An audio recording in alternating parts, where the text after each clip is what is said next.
আসসালামু আলাইকুম। আজকে সকাল সকাল ঘুম থেকে উঠে গেলাম প্রথমে বাছুরের জন্য ঘাস কাটতে। তারপর দেখলাম মাছের পোনা নিয়ে আসছে।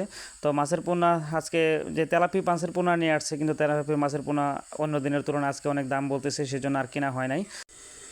তো ঘাস নিয়ে আসলাম বাছুরের জন্য। তো ঘাস আমাদের আলাদা একটি খাঁচার মধ্যে ঘাস দিয়ে দিব, আর একেবারে বেশি করে ঘাস দিলে বাছুরে ঘাস নষ্ট করে ফেলে, সেজন্য অল্প দিব। এখন তো অল্প দিয়ে দিই, আবার দুপুরবেলা অল্প দিয়ে দিব।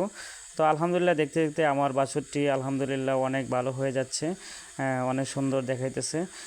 তো এখন দুধ দহন করব। তো দুধ দহনের মাঝে আমার একেবারে অভিজ্ঞতা কম, আমি একেবারে ফার্স্ট।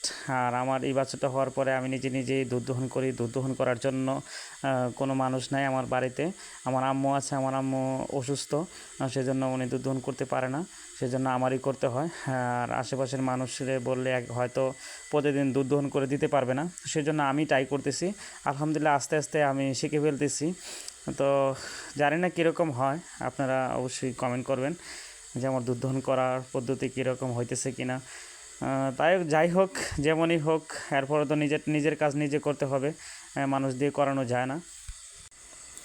আপনাদের উদ্দেশ্যে আমি একটি কথা বলবো, আপনারা যারা বেকার আছেন, তো বেকার জীবনটা এক ধরনের অভিশাপের মতো থাকে। তো আমি আপনাদেরকে বলবো যে আপনারা যে কোনো একটা কাজ করেন, আপনাদের যার যার জায়গা থেকে, হয়তো ছোটো হোক বড় হোক, এটা কোনো ফ্যাক্টর না।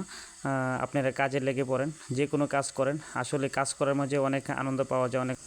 অনেকক্ষণ কাজ করার পর ভাবলাম ডাব খেয়ে নিই, তো ডাব গাছের নিচে গেলাম। তো ডাব গাছে আমি তো উঠতে পারি না ছোটোবেলা ডাব গাছে অনেকবার উঠেছি। ছোটোবেলা তো প্রায় সময় প্রতিদিনই ডাব গাছে উঠতাম, ডাব গাছে উঠে ডাব পেড়ে খেতাম। তো এখন আর মোটামুটি বয়স হয়ে গেছে, শরীর ভারী হয়ে গেছে, সেজন্য ডাব গাছে উঠতে পারি নাই। সেজন্য বাঁশ ব্যবহার করে বাঁশের আগার মধ্যে কাছি লাগিয়ে তো ডাব পাড়তেছি। তো কাছিটা ভালো করে বেঁধে এই ডাব পারলে অনেক সহজে ডাব পারা যায়, নিচ থেকে ডাব পারা যায়। প্রথমে ভাবছিলাম যে একটি ডাব পারি, পরে দেখি আমার আশেপাশে অনেকজন লোক আছে, তো তাদের তো দিয়ে খেতে হবে, সেই জন্য দুইটি ডাব পারলাম। তো ডাব কাটতেছি, আর ডাব কাটার জন্য টিউবওয়েলের কাছে চলে আসছি, আমরা যেটাকে গাই বলি। তো সেখানে চলে আসছি এবং গাই থেকে ধুয়ে ডাব কাটতেছি। প্রথমে ভাবছিলাম যে ডাব হবে, তারপর দেখলাম যে না, এটার ভিতর নারকেল হয়ে গেছে। তো এই নারকেলটা আসলে খেতে অনেকটা মজা। তো এটা একেবারে নারকেল, মানে বেশি হয় নাই, বেশি বাতি হয় নাই, অনেক ডিগা কচি নারকেল। তো কচি নারকেল খেতে অনেকটা ভালো লাগে। যেহেতু নারকেল হয়ে গেছে, সেজন্য এর খোসাগুলো আস্তে আস্তে ছাড়িয়ে নিতে হবে। তো আমরা এটার খোসাগুলোকে আস্তে আস্তে ছাড়িয়ে নিতেছি। আর যদি ডাব হইতো তাহলে এই প্রথমে কেটে খেয়ে ফেলতাম। তো সেই জন্য দেখি এটার ভিতরে অনেক চমৎকার নারকেল হয়েছে।